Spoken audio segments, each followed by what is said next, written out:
Barstools and Bandtalkers, we have a very special double guest star tonight, eh?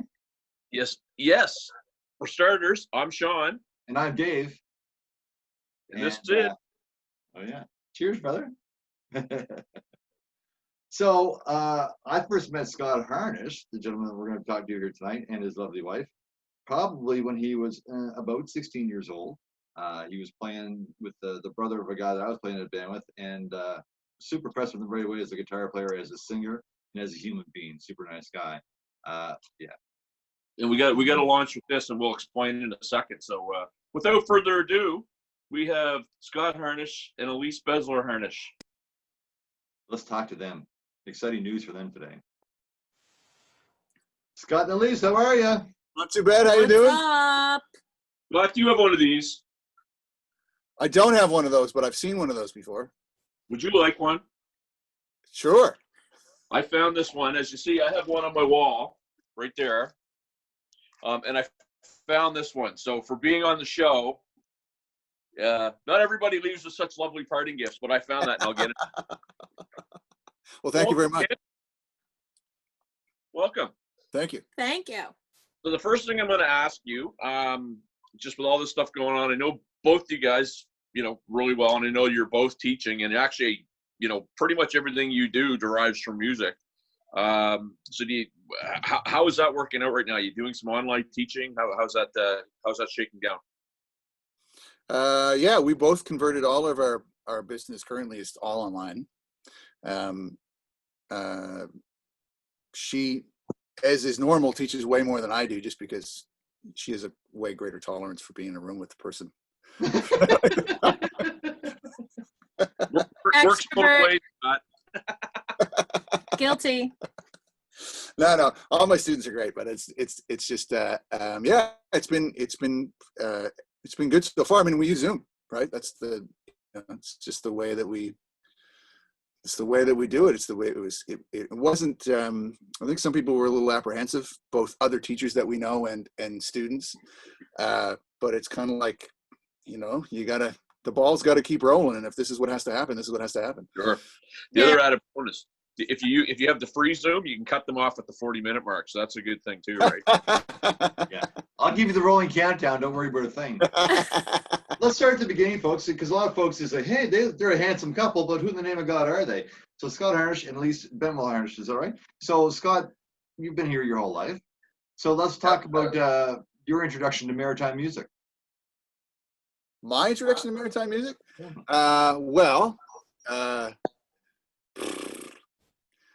Probably as far as like music that was specifically made in the Maritimes, my uncle is a musician, and he's from Cape Breton. He's from Sydney, which is where my mom's from, and he played when I was really young. He played with Sam Moon. Okay. He was part of Sam Moon's. There's been I don't know his name, but there's the history of maritime music site. There's been a guy that's been posting lots of stuff, lots of history, lots of bands on there. Mm-hmm. And Sam's first single was a tune called Another Man, and it was released on Solar Records. I'm assuming they recorded it at Solar Studios in Dartmouth way back. This is set in 1978. It came out, and Michael Sturt wrote and they recorded that song together. How cool is that? So that would be my first introduction. Not that I don't have any memories of meeting, his cohorts back then. I'm sure I probably did, but. So does that inspire you to play guitar yourself? I'm a guitar player. Started playing guitars in the mid '80s. Was part of the, when hair metal took over the world for a little bit there. That was really that's when I started playing. I remember being into. I have a really cool memory of I had a cassette tape that it was blank tape, and one side was The Long Run by the Eagles. The other side was whatever the Charlie Daniels Band album is that has The Devil Went Down to Georgia on it. And so I would put that on. You remember the old mono cassette recorders? Right, you loaded in the top. Well, I'd have one of those, and in my bedroom, and I would just I was a rock star, man. I would just, sing along with those recordings. And then that sort of led into being like, I need to learn how to play guitar. So we're going to hop around a little bit here. So I remember you and I were playing in Caper when the lovely lady to your, I guess that'd be your left, enters the picture. And you're telling me about some girl you were from Edmonton, right, Elise? Yeah, just outside of Edmonton. So the way you guys met was actually very interesting because, and I'm not going to, I'll let you guys let the cat out of the bag. But Scott kept trying to get me into this band. And I was just like, I don't know. And then we saw it. I was like, yeah, they're kind of cool. And then they had this version, I think it was Superstition. And then they had the Smile tune. And I was like, you know what? These guys are cool. Anyway, I'll let you guys, because it's a really neat story. Do you want to tell the story? Or you want me to tell the story? We want to hear from Elise. All right. So the band is Wide Mouth Mason, another prairie band from Saskatoon. And Scott's just sitting here burping, just like classic Sociable. Harnish. Yeah. Beer burps right in my face. So lovely. Yeah. So anyway, I was out in Edmonton and, Scott was here, of course, and we belonged to back in the early days of the internet, they had the bulletin boards, like, the fan pages on the website of a band. And you're the only two there. No, there was actually quite a close-knit community. And like, we all kind of, chatted and shared stories about the band, but then there was also other topics that we covered that didn't have to do with the band themselves. And, we found out that we were both musicians. And the actual way we started chatting is because I posted something about I was about to fly. And at one point in my life, I was petrified to fly in an airplane. And I posted, I can't even remember what it was. Like, I just don't even understand how airplanes stay in the air. And so put a quarter in, a fact comes out, Harnish gets on, has diagrams literally explaining to me how the plane stays in the air. And then we just started chatting and then we started using ICQ. You guys remember that? Yeah. Way before MSN Messenger and all that. And and then we started talking on the phone and we met a couple times. I actually flew here, I think, to meet you the first time I was in Toronto. And then I ended up moving to Toronto and wasn't super happy there and didn't want to go back to Alberta. And then the rest is history. And that was 17 years ago. Wow. Well, and it's fun. Remember two things about that. And the one thing you already put a quarter and get a fact. I mean, sometimes you pick and choose what you talk to Scott about because you got a fact, right? Don't talk to him when he's setting up gear. Yeah, that's right. Scott's like, yeah, this is a girl's coming out, and he plays me some of your tunes. And my exact thing was, dude, she's not going to come out and watch this play, is she? Because like it was like, holy shit, can she ever sing? And this was you had released a couple of I think 1 or 2 CDs. Is that right? Just one at that point. Yeah. I thought it was very Jan Arden-y at the time. Is that a fair? Yeah, it kind of had a little bit more of a, I guess, like, singer-songwriter with like an urban. I worked with a producer who did everything on the computer. So it was, he played guitar and bass and stuff, but yeah, it sort of had that kind of more of an urban kind of flair to it. But thank you. I appreciate that comparison. Fun fact, Jan Arden's longtime drummer plays on that record. Yeah. Oh, very cool. Just doing some like shaker tracks and stuff, but he's clever segue, Sean McKenna. Clever segue. The guy that produced the album is like really like best friends with Lyle. So yeah, hey, good call, buddy. And he played up the CD release party with me. And so you came out here pretty quickly, got set up as a vocal teacher, and you were doing some stuff, but you're doing more vocal teaching before you really got.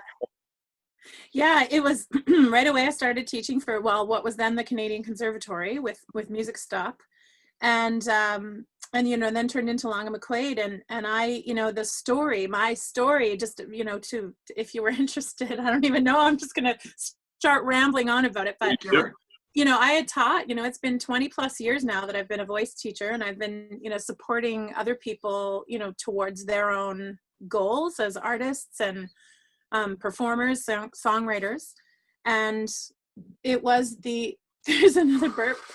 It's a good one. Trying to be polite over here. Blows it the other way this time. That was lovely. Yeah. No, Nova Scotia beer, by the way. I Well, was that fella's a fucking keeper. What? He's a keeper. listen, listen, he can dish it out. It's true. Yeah, so 11, 12 years into teaching here. No, it was, yeah, no, it was definitely that.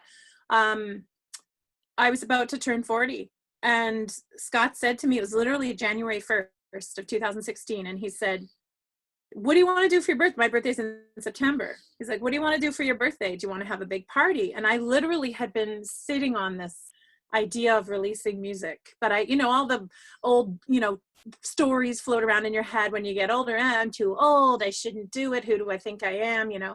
And I just looked at him and I was like, yeah. And it's going to be a fucking CD release party. I'm allowed to, right? is it okay if I can swear on here? Is that all right? Yeah, there's a 3-second delay.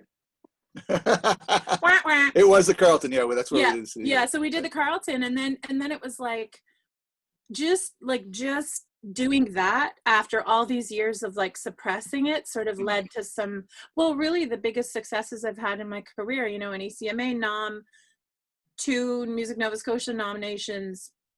Playing at the Jazz Fest. I mean, what else has happened? Just like these bucket list things that just like kept, and then of course recording the second album with Aaron Costello at the old Confidence Lodge, so yeah, so that is sort of in a nutshell, yes. And I still love voice coaching and I still love teaching, but I also had to do that. Like I had to get out and share my own story. Yeah. Well, and I don't know, Elise, if you saw Booty posted, it was part of the show that you guys did at the Jazz Fest last year. So I have a little, I don't know if you knew this or not. So he played with you, him and Leith played with you, and then they jumped in the car and we were doing a wedding. Yes. Which leads me to another thing, because Kyle and I were up there at this place in Bedak, nice resort. Does Booty Boudreaux load gear with your band? I think you know the answer to that question. Yeah, right. And he just walks in. He walks in with his leather jacket on, right? Just like right on time. I can tell this little story about Ryan. He posted a picture last week. You may have even seen it. It's just a picture of his amplifier. Yeah. Like he's just being creative, decorating his page or whatever. And another, I'm assuming bass player, was a gentleman whose name I recognize, but that I don't know. So I can't remember what his name is right at the moment. Said like, oh, those amps sound great, but you need a team of guys to carry those amps in there. And I went on and commented, and I said, you underestimate Ryan's ability to get everybody else to carry his gear for him. True story. We were talking, and he was like, yeah, Booty, yeah, man, I've been hanging out online with Leet. But, and anyway, so I said, so what are you doing? And he goes, well, I'm practicing a little bit. I said, what you should do? Go in your bedroom, pick up your bass, bring it into the living room, your amp, and put it down for a minute, then pick it back up and practice loading gear, man. You'll be like really good. Didn't get that. So love you, Booty. All right, let's go back to Scott. So that was a great story. Thanks for telling us that. Scott, you're playing guitar. I know you had a little thing with Al McLean. That was your first. That was kind of a big deal. Yeah. So when I got to, I started playing in, like I said, I was 13, so junior high. Whatever year that ends up being. And I had my first playing experience with a band was actually, so my guitar teacher was Ivor Jones, who's a known name around these parts. And they put together a Lon McQuaid still to this day has the summer rock program that they do every summer. Unfortunately, it's not going to run this summer as because of the situation we're in. But along with that, they would do sort of these like smaller versions of that, and you'd go once a week for like 2 or 3 months or whatever. So in the old music stop building in Dartmouth, where Lon McQuaid is now, upstairs in the what is still the music school, there used to be these really big rooms with mirrors on them, and we would go in there and we would play, and we learned like 3 or 4 songs. I want to say 15, so I'd been playing for a couple of years. And you'd go in, and the cool thing about the mirror was, it's the 80s. You got to look good, right? So you go in and you like dance in front of the mirror and do whatever you're gonna do. And then the whole payoff was they set us up in solar audio in the room, in the live room. That if you go in there now, that room is still there, but it's all been chopped up into like smaller bits. But was when it was just this massive cave of a room, and you go in and we set up and we play. I think my parents still have a recording of that. And I was so, I mean, I shake anyway, like I just have a natural tremor, but I was so nervous. I remember that I was like, you know, like you're trying to make a D chord and you're like, and I can hear it on the tape. And for years, I'm like, I don't want anybody to ever hear this. I haven't heard it myself in years, you know, probably since it was recorded. But then passing through that, Alan McLean and I knew each other. And I don't know, this would have been probably around the time, certainly Excess Energy was together. I don't know if you were in the band at that point or if you were still in Cradle or not, Dave, but. Well, Cradle, yeah. So he and I, we jammed together in my basement. He bought a drum kit, you know, and he had kind of a natural talent. I mean, obviously there's some musical talent in that family. Mm-hmm. And then that summer would have been the summer of '88.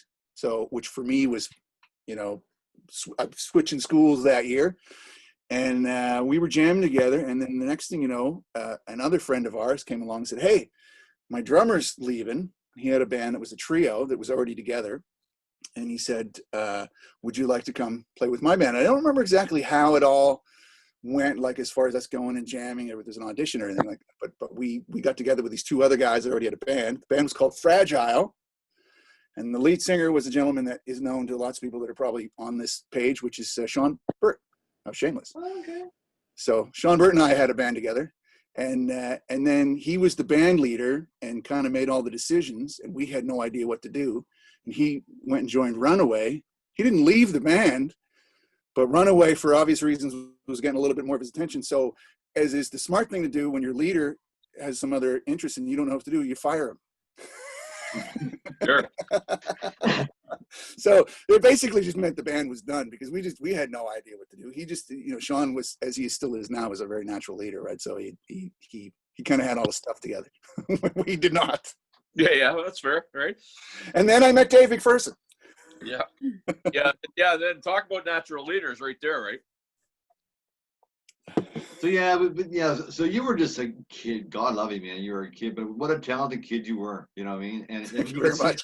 And as a singer and as a guitar player, just natural talent, right? So we tried to do some things with Robbie. We, you know, the whole Love It kid, all that stuff happened and didn't happen. You know, there's some situations that happened back at our apartment. Well, the really funny thing about that, you and I had a conversation there on when you first started the page where we were kind of just, you know. Oh, when you were hoity-toity? Yeah. Yeah, we were just telling some stuff. I was just trying Whatever peaches. Anyway, what was really funny about that was I can't remember how it came up in the conversation, but you were mentioning another that particular scenario that we had been involved with together. You mentioned Kevin McCann's name. That's right. And I was like, I didn't know Kevin until we were both working at Music Stop at the same time. And especially because he was in the finance side and from 2004 to 2007, I worked in the warehouse, which was eventually ended up in Spryfield where the head office was for a long time. And that's kind of when I really got to know Kevin. And then of course, when I joined Dress to Kill, Kevin's already in the band, and I'm like, and so there's that's the biggest thing I can say about your guys' page so far for me, is that, you know, depending upon where everybody's at age-wise and the history of what they experienced and what they didn't experience, there's people that are on there that I'm like, okay, I know who that guy is, I know his name, or I recognize that band name, but I didn't know who was in that band because maybe they were before my time, or maybe they were just, I kind of missed them for whatever reason. And then you start figuring out, like, well, I know who that guy is, and I know who that guy is. Those guys played together? I didn't know that.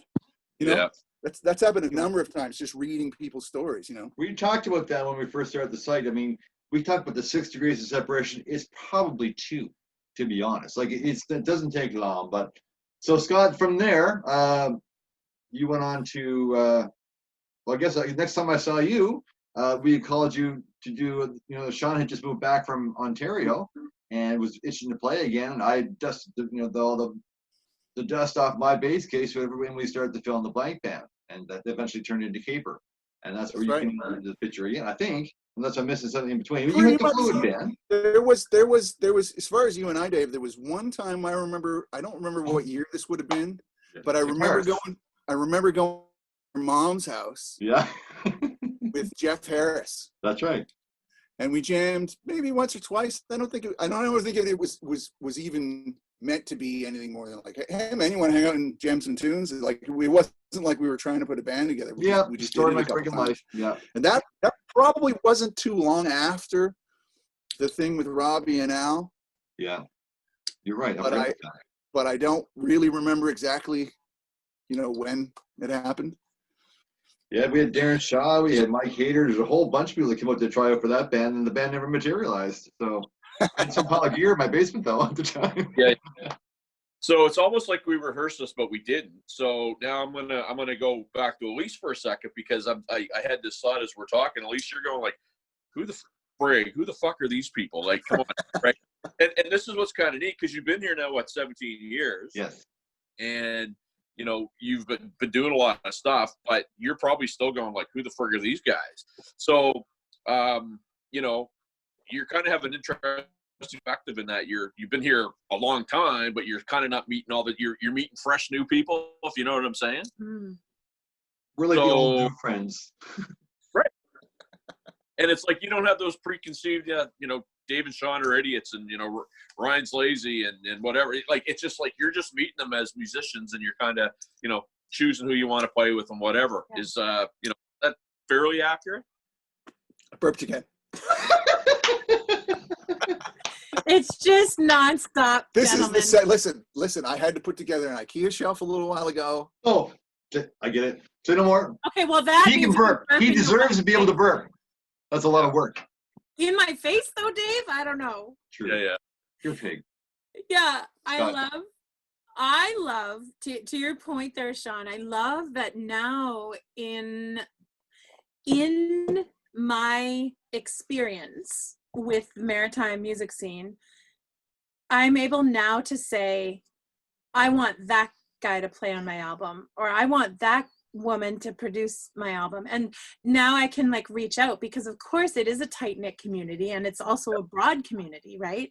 A lot of the names you guys were mentioning, I've heard Scott talk about before. But yeah, it's just such a cool thing, because when I was in Alberta, I had gone to a music school. So I had, people at my fingertips that, I could call on, and I did, just for recording and live performances and all that. And so now I feel like I'm at a place with my music career where the next album, I already know who I'm gonna call in. Right? Well, that's cool, right? That's very cool. It's totally cool. Yeah. And it's funny because I kind of, like Scott, when we had Caper, you were kind of subbing for guys and stuff, but I was kind of I wasn't playing that much, because I think I was kind of thought of as the dude that had a job and didn't need to play, and I was cutting grass and whatever, so that was fine. And then started playing with Dion a little bit and stuff, and we had Frankie Deuce. But you hooked me up with Mo, and I've played a few things with Mo. One of the funniest sub gigs that I've ever had, and it was this past Halloween. On a Wednesday, I get a text at 5:00. Hey, bud, what are you doing this weekend? And it was Dion. He's going to Fredericton. And it was just I had to take time off work, get there. And the whole time I'm texting you, the gig's still on, and showing up the Dolans, you know what I mean? But that is kind of, and we talked to Jackie Smith about this, that's kind of the scene now. One band might not be one band all the time. It might be different guys and girls, that are constantly moving in. Elise, you're alluding to this. Scott, I mean, you playing, you get the Tide box in the window, bud. You're playing with everybody, right? Well, for a couple of years, that was really the case. I mean, we had, when Caper came to an end, and we decided we were going to keep going forward with some stuff, and we put together what became Frankie Deuce. Even Frankie Deuce in and of itself was, the idea became that it's like the Rock of Ages or whatever they call the big show there in Vegas, right? Where it's like you never know. Right in the rock ball. Yeah, you never know what you're going to get, and it's a different show depending on who's in the band. And I'd love to be able to say that either you or I had been to every single Frankie Deuce show, but there was a Frankie Deuce show at Monty's that I wasn't part of. I mean, I was in the show, just in a different band. And then there was one weekend where you had to go to Toronto or something, where we had to get Chris Potty to come in and fill in with us, So it was it was a great thing. Anyway, point being that as time moved forward, we didn't do as many, branded shows as that band, I guess you could say. So it was, I just started, guys would call me and like, hey man, can you come and do a fill-in, and could you do a fill-in, and so I played a ton of different shows. There was a like a 2-year period where I had, at a 52 weeks each year, I probably played 45. Wow. And was not technically, I was in Dress to Kill already at that point, and we still did Frankie Deuce gigs, but it wasn't like, I think those gigs on their own might have been like, and between 5 to 10 weekends. Yeah. In case people don't know, the Dress to Kill project has gone on for, how long has that been together for now? The boys are going to kill me because I don't know the answer. I bet you it's 15.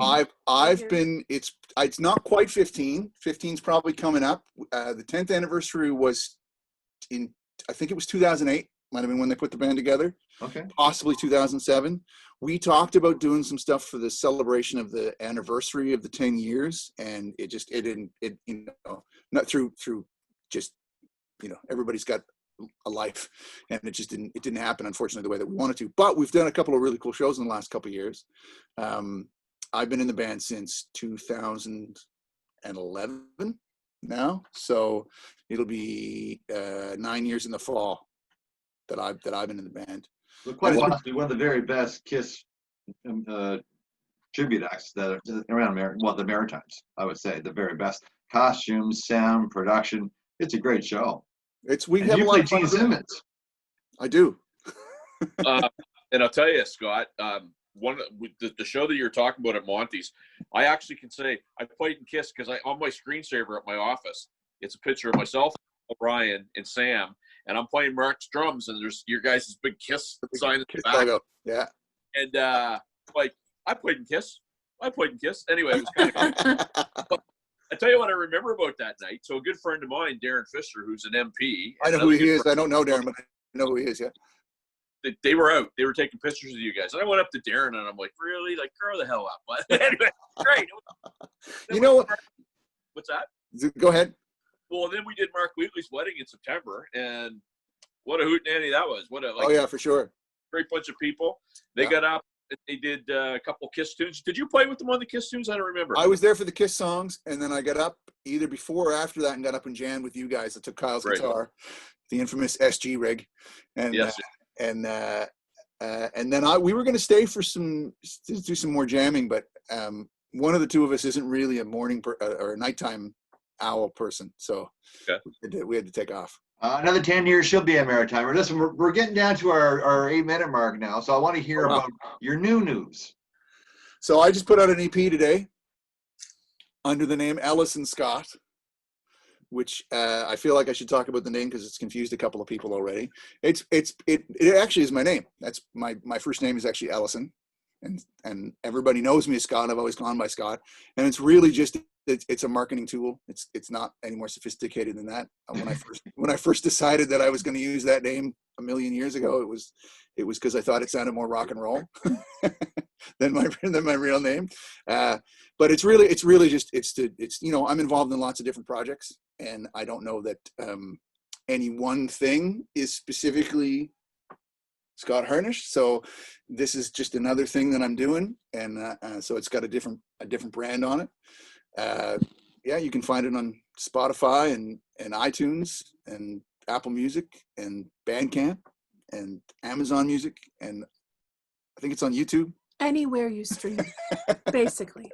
And just really quickly, the first couple of tunes I listened to, I was listening to them at work. A little bit of a King's X flavor. I don't know if that's what you're going for, but not specifically. Dave said the same thing. It's definitely with the backing vocals. I'll tell you where it came from. So 3 of the songs that are on there are I demoed them last year. Just, I'm a songwriter. I've been a songwriter since before I learned how to play the guitar. I remember being a kid and writing lyrics. I'm sure none of the songs were any good, but that's, and so last year I was demoing these tunes, and then, you mentioned Fluid, my other original project. Mm-hmm. And we haven't done anything together. We've played a couple shows here and there over the last couple of years, just, parties and different things. We were, the last time I saw anybody in person 2 days before that, actually, I guess the boys were here and we had a jam. We're jamming on some new songs. We're going to make a new record. So that kind of has had the wrench thrown in it a little bit through this COVID thing. And so I had these other tunes sitting around that theoretically might have become Fluid songs. I was like, well, and there's no gigs now. And I used to gig, minimum of 3 nights a week. So now all of a sudden I've got a lot of free time on my hands. And I'm like, okay, well, I'm going to take these tunes and I'm going to clean them up. And then I wrote a new song, which is The Future is Frightening. That's the one that most people have probably heard. And it's lyrically, it's kind of about this situation that we find ourselves. That was my favorite one, to be honest. It was. So the King's X vibe is probably just the big vocals, the layered harmony vocals. And it really came down to, I grew up, first of all, I love King's X. Mm-hmm. But when I was a teenager, it was Bon Jovi and Def Leppard. Def Leppard especially is the big production, the Mutt Lang, yeah. That thing, and I'm like, I love that. I mean, my first record that I ever got into as a kid, was the first Boston record. I remember finding that in Dad's record collection. I mean, it's Brad Delp, all those layered harmonies and all that stuff. So I thought, I don't know if I'm ever going to get to play these songs live. I mean, I certainly hope that I do. I don't have anything else to spend my time on other than making music right now. So I'm going to make the kind of thing that I've always wanted to make, and I'm not going to worry about whether or not it's something I can produce live. I'm just going to go Scott, for it. I've always considered you to be a great writer. Now, when I air this interview, I'm going to put a little special gift that you gave us the other night too, along with it, that no one else has heard. Now, at least some of your vocal prowess is available online too. Am I right? Yes, sir. Yeah. Spotify, Apple Music, basically same as Scott, I think. I mean, he's using a different distributor. So, Elise Besler Music on social media. And my vocal coaching stuff is The Vocal Warrior on social media. So if people are interested in checking that out, they can. And I'm not kissing ass by any means, but you are one of the best things I've heard. And I tell you, no question. Thank you. Just, effortless. Thank you. And to put up with Ryan Boudreau, God love you. And put up with Scott Harnish burping in your face all fucking night. Holy Jesus. Yes, that's right. I was gonna say. At least he's not farting, okay? He's not from Spryfield, is he? Oh. Herring Cove specifically. Oh, sorry. Even like I know the Middle difference. Sackville, Lower. Yeah. Aren't you from Cole Harbor? It's Westfall.